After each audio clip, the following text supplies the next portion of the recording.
दोस्तों नमस्कार। किताबी दुनिया यूट्यूब चैनल में आपका स्वागत है।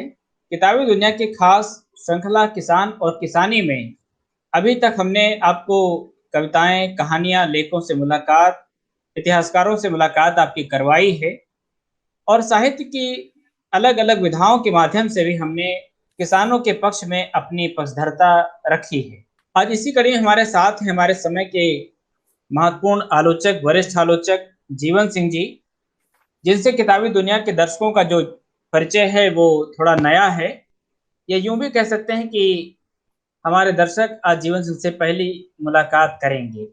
किसी भी रचनाकार को जब हम पहली बार यहाँ पर अपने दर्शकों से परिचय कराते हैं, तो ज़रूरी हो जाता है कि उनका जो रचना कर्म है, जो आलोचना कर्म है, उससे भी हम आपका परिचय करवाएँ। वैसे तो जीवन सिंह जी को आपने फ़ेसबुक पर उनके गीतों के माध्यम से, उनके पोस्ट्स के माध्यम से समझा होगा, लेकिन एक परिचय एक और भी है। उनकी किताबों से मैं आपका परिचय करवाता हूँ। जीवन सिंह जी ने शब्द और संस्कृति, कविता की लोक प्रकृति, कविता और कविकर्म, प्रतिबोध एक मनस्वी कवि, कविता की अर्थवत्ता जैसी किताबें भी लिखी हैं। इसके साथ-साथ जीवन सिंह जी उन बुद्धिजीवियों या उन प्रगतिशील बुद्धिजीवियों में से एक नहीं हैं कि जो हमारे हिंदुस्तान की जो बुनियाद है, या यूँ कहें कि हिंदुस्तान जहाँ पर दिल बसता है, उससे अपनी दूरी नहीं बनाते हैं। वो पिछले 30 सालों से, या यूँ कहें कि 30 से 35 साल उन्होंने रामलीला में भाग लिया है और इस समाज में जो एक धारणा बनी हुई है कि खास तौर से रावण को लेकर के, उस भूमिका का निर्वाह किया है। इस धारणा को एक तरीके से चुनौती दी है कि जो धारणाएँ बना दी गई हैं, उनके पीछे का सच क्या है और हमारे लोक में उसका क्या अर्थ प्रचलित हो गया है। मैं इस बात को ज़रूर रेखांकित करूँगा कि अपने समय से जुड़े हुए जो लोग हैं, उनकी जब आप पहचान करेंगे, तो उसमें जीवन सिंह को आप ज़रूर पाएँगे। आप फ़ेसबुक पर उनके गीतों से परिचित होंगे और आज हमारे साथ जिन गीतों को वो गाएँगे, उनसे उनकी पक्षधरता आपको पता चलेगी। तो मैं बिना समय गँवाए मैं किताबी दुनिया की तरफ से और दर्शकों की तरफ से मैं आपको ससादर आमंत्रित करता हूँ कि आप अपने गीतों का गायन करें। आज किसान आंदोलन को चलते हुए 113वां दिन है। मैंने जब से किसान आंदोलन चला है तब से उसके समर्थन में अपने कई गीत लिखे हैं। आज मैं किसान और किसानी मंच से अपना पहला गीत प्रस्तुत कर रहा हूं, जो इन तीनों काले कानूनों के विरुद्ध है। मैं विपिन तिवारी जी का आभार व्यक्त करता हूं पहले ही कि उन्होंने मुझे ये अपना मंच प्रदान किया, और आप सभी के प्रति भी अपना शुक्रिया अदा करता हूं। 113वां दिन है आज। आज सुनिए, मैं किसानों को ही संबोधित करके गीत लिखा है। हालांकि ये गीत किसान आंदोलन के समर्थन में है और ये सरकार से मेरा कहना है इस बारे में। अरे काले हैं कानून तुम्हारे, काले हैं कानून। ये कहा गया कि इनमें काला क्या है, तो इसके इसके उत्तर में है ये काला क्या है इनमें। देखिए, अरे काले हैं कानून तुम्हारे, काले हैं कानून, और वापस लो ये नाग विसैले जहरीला मजमून। तुम्हारे काले हैं कानून प्रभु जी, काले हैं कानून। 3 कानून हैं। पहला कानून देखिए, और मंडी की चौखट के आगे निज मंडी, मंडी की चौखट के आगे निज मंडी खुलवाई, और प्यादे को फर्जी बनवा सतरंजी गोट बिछाई, प्यादे को फर्जी बनवा सतरंजी गोट बिछाई, और ज्यों दिल्ली के बादशाह को भेज दिया रंगून। तुम्हारे काले हैं कानून तुम्हारे। इसमें दरअसल न्याय प्रक्रिया एसडीएम के हाथ में है, और न्याय रूप में कहा कि जो दिल्ली के बादशाह को भेज दिया रंगून। तुम्हारे काले हैं कानून, तुम्हारे काले हैं कानून, वापस लो ये नाग विसैले जहरीला मजमून। तुम्हारे काले हैं कानून, तुम्हारे काले हैं कानून। दूसरा काला कानून क्या है? ठेकेदार, ठेके पर खेती दी जाएगी। ठेकेदार पैदा हो जाएंगे। और खेती अब ठेके पर होगी, ठेकेदार बनेंगे। खेती अब ठेके पर होगी, ठेकेदार बनेंगे। और सत्ता के दलाल मिल सारे, पीड़ा कृषक हरेंगे। सत्ता के दलाल मिल सारे, पीड़ा कृषक हरेंगे। और 1 जून की पूर्ण पड़ती, पी लेंगे सब खून, तुम्हारे काले हैं कानून, प्रभु जी काले हैं कानून। जहां भी दलाल और ठेकेदार बीच में आ जाता है वो खून पीने लगता है कि किसान जो एक समय का भोजन ठीक तरह से नहीं पा रहा है इस समय, 1 जून की पूर्ण पड़ती, पी लेंगे सब खून, तुम्हारे काले हैं कानून, प्रभु जी काले हैं कानून। वापस लो ये नाग विषैले, जहरीला मजमून, तुम्हारे काले हैं कानून, प्रभु जी काले हैं कानून। और तीसरा कानून, आवश्यक वस्तु अधिनियम को हटाकर अबाध असीमित भंडारण करने की जो सुविधा दे दी गई है, उस पर है ये कि जिनकी अंटी में धन होगा वे भंडार भरेंगे। जिनकी अंटी में धन होगा निज भंडार भरेंगे। और खेती धन की दासी होगी, धनपति मजे करेंगे। खेती को भी धनपति उसका लाभ लेंगे कि जिनकी अंटी में धन होगा वे भंडार भरेंगे। और खेती धन की दासी होगी, धनपति मजे करेंगे। और देखिए इसका संबंध कहां तक है अंतरराष्ट्रीय। न्यूयॉर्क के चाकर होंगे, दिल्ली देहरादून, तुम्हारे काले हैं कानून, प्रभु जी काले हैं कानून। वापस लो ये नाग विषैले, जहरीला मजमून, तुम्हारे काले हैं कानून, तुम्हारे काले हैं कानून। धन्यवाद। दूसरा गीत है, ये किसानों को संबोधित है। दरअसल पहले वाला तो सरकार से अनुरोध है और ये दूसरे वाला किसानों को संबोधित है।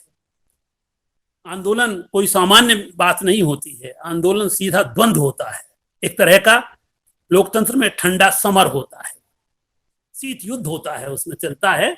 तो उस शीत युद्ध में जो डटा रहता है वो लक्ष्य को प्राप्त कर लेता है, और जो डटा नहीं रहता है वो हार जाता है। तो मेरे किसानों को कहा है, किसान जो आंदोलित हैं, कि डटे रहोगे लक्ष्य मिलेगा, डटे रहोगे लक्ष्य मिलेगा। तुम जागे तुम जागे नभ धरती जागे, और सूर्य सुमन अब नया खिलेगा। देश में जब किसान जागता है तभी लोकतंत्र मजबूत हो सकेगा, क्योंकि सबसे निचली सीढ़ी पर, बुनियादी सीढ़ी पर किसान ही रहता है। तुम जागे नभ धरती जागे, सूर्य सुमन अब नया खिलेगा। डटे रहोगे लक्ष्य मिलेगा। सूरज अपने पथ पर चलता फिर भी अंधियारा होता है। अंधकार आधी धरती पर अंधकार, आधी धरती पर प्रकाश। कि सूरज अपने पथ पर चलता फिर भी अंधियारा होता है। और यह सिद्धांत अटल है साथी, जो सोता वो ही खोता है।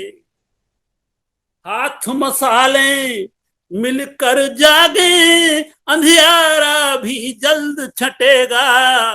डटे रहोगे लक्ष्य मिलेगा। तुम जागे धरती नभ जागे, सूर्य सुमन भी नया खिलेगा। डटे रहोगे लक्ष्य मिलेगा। और गांधी पथ को छोड़ न देना। जो लोग ये कहते हैं गांधी का कुछ नहीं रहा है, देखिए सीधा आंदोलन बता रहा है कि सत्य अहिंसा के रास्ते पर अगर संघर्ष किया जाता है तो वो कैसा होता है, किस तरह से वो परिवर्तन करता है। इसको गांधी का रास्ता एक तरह से ये इसकी परीक्षा है गांधी के रास्ते की। गांधी पथ को छोड़ न देना, शौर्य धैर्य है रथ के पहिए।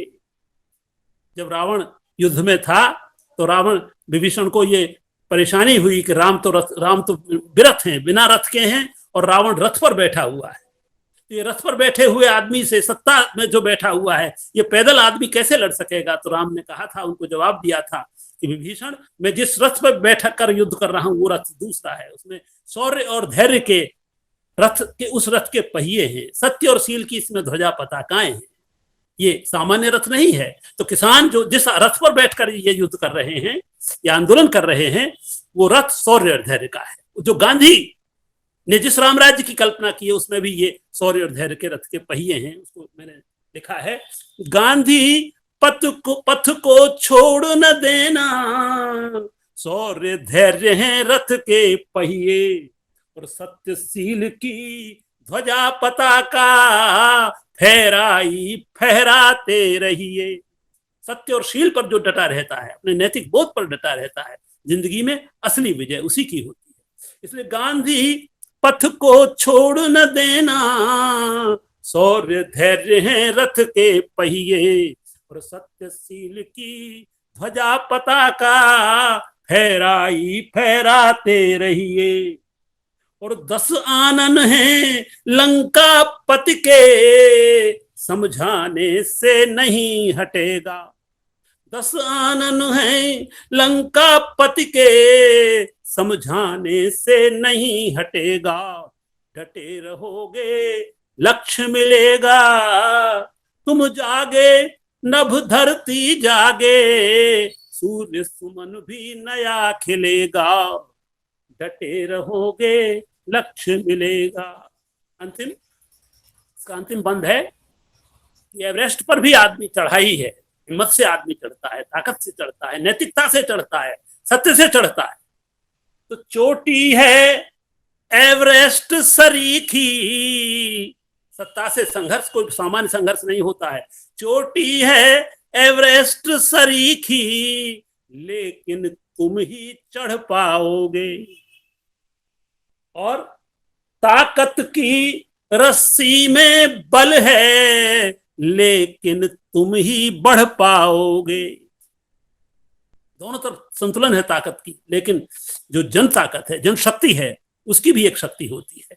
तो चोटी है एवरेस्ट सरीखी, लेकिन तुम ही चढ़ पाओगे। और ताकत की रस्सी में बल है, तुम ही आगे बढ़ पाओगे।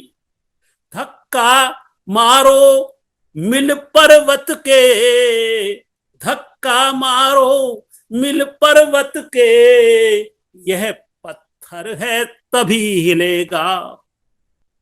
डटे रहोगे लक्ष्य मिलेगा, तुम जागे नभ धरती जागे, सूर्य सुमन भी नया खिलेगा। डटे रहोगे लक्ष्य मिलेगा, डटे रहोगे लक्ष्य मिलेगा।